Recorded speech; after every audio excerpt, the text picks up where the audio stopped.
भारतले होइन नेपालले सिमाना खासमा मिचेको हो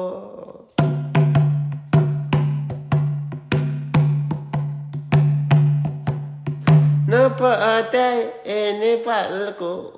प्रधानमन्त्रीलाई सोद्धा भो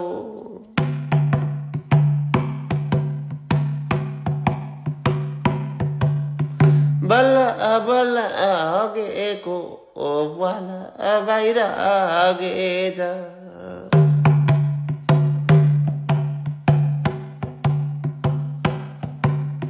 बल्ल बल्ल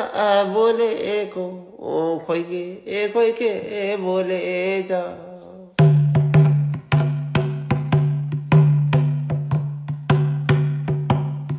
मान्य आशिका तामाङलाई जङ्गलीले भेटेछ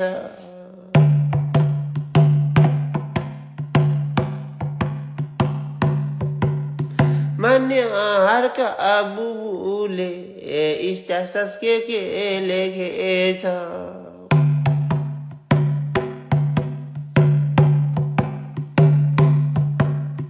राईको छोरो आर्यनले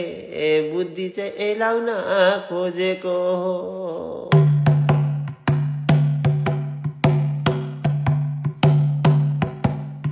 डोल्पासाथलाई झुक्याउन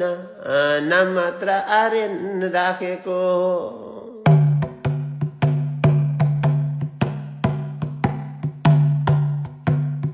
राईको जिब्रो बोधो छ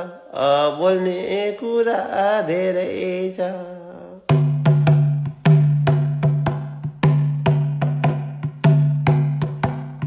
मान्य ध्रुव राईले बोल्ने समय चाहिँ थोरै छ